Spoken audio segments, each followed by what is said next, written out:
கற்றது உலகளவாகவும் கல்லாதது கைமண்ணளவாகவும் இருக்கட்டும். Hello everyone, எல்லாரும் எப்படி இருக்கீங்க? நல்லா இருக்கீங்களா? இனி நம்ம பேச டாபிக் என்ன அப்படின்னு பார்த்தீங்கன்னா, கிட்டத்தட்ட ஐபிஎல் அப்படின்ட்டு வரும்போது சிஎஸ்கே எம்ஐ, ஸோ இந்த ரெண்டு டீமில் ஏதாவது ஒரு டீம் ஃபைனல் அடிக்குமா, இந்த ரெண்டு டீமே ஃபைனலுக்கு வரும் அப்படிங்கிற எல்லா ஆசையும் நிறைய ஐபிஎல் ஃபேன்ஸுக்கு இருக்கும்.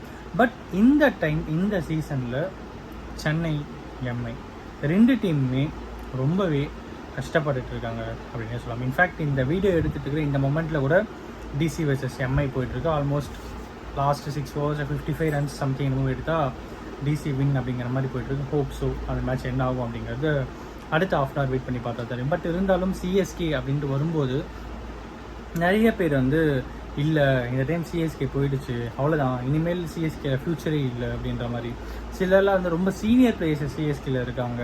ஒரு யங் ஜென்ரேஷன் பிளேயர்ஸ் யாருமே சிஎஸ்கேல இல்லை அப்படிங்கிற ஒரு மிகப்பெரிய ஒரு இஷ்யூ அப்படிங்கிறது சிஎஸ்கேல போயிட்டுருக்கு அப்படின்னு சொல்லலாம்.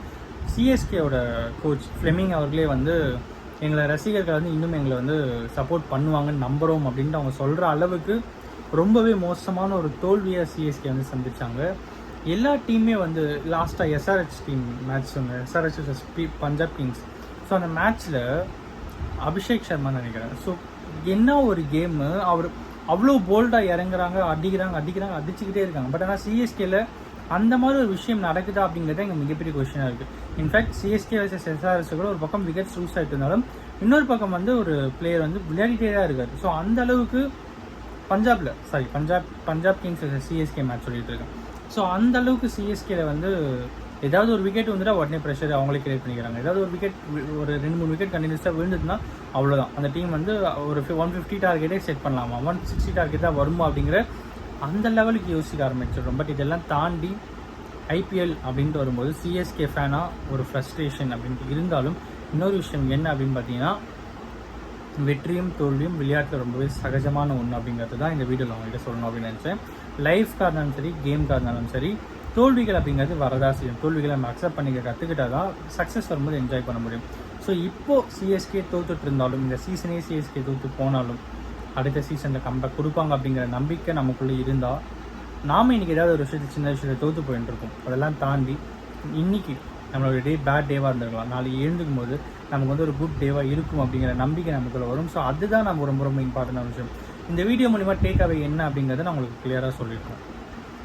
தோல்விகளை கண்டு வருத்தப்படாமல், என்னடா இப்படி ஆயிடுச்சு அப்படின்ட்டு வருத்தப்படாமல் நெக்ஸ்ட் சீசன் பார்த்துக்கலாம், நெக்ஸ்ட் சீசன் நம்ம தான் அப்படிங்கிற அந்த ஒரு நம்பிக்கை நம்ம வர வேண்டும். ஸோ அந்த எல்லாத்துக்கு மேலே இன்னொரு விஷயமும் இருக்குது, பிளானிங். ஸோ இந்த பிளேயர்ஸ் இந்த கரெக்டாக இந்த டீம் போயிட்டுருக்கோம் அப்படின்னு இந்த பிளானிங். அதே மாதிரி தான் நம்ம லைஃப்லையும் பிளானிங் அப்படின்னு ரொம்ப ரொம்ப இம்பார்ட்டன்ட். மேட்சுக்கும் கிரிக்கெட்டுக்கும் நம்மளோட லைஃப்க்கும் சம்மந்தப்படுத்தி பார்த்தா ஆல்மோஸ்ட் எல்லாமே கிட்டத்தட்ட ஈக்குவல் தான். தோல்வி அக்செப்ட் பண்ணி கற்றுக்கணும், ப்ராப்பர் பிளானிங் இருக்கணும், டிசர்விங் இருக்கணும், கன்சிஸ்டன்சி இருக்கணும். இது எல்லாமே இருந்தால் நம்மளால் லைஃப்லையும் வின் பண்ண முடியும். லைஃப்பில் தான் முதல்ல வின் பண்ண வேண்டும் அப்படிங்கிறத இந்த வீடியோ மூலிமா நான் சொல்ல நினச்சேன். இந்த வீடியோ யாராவது ஒருத்தருக்கு நாலேஜ் இருக்கணும்னு சொல்லி நான் நம்புகிறேன். தேங்க்ஸ்.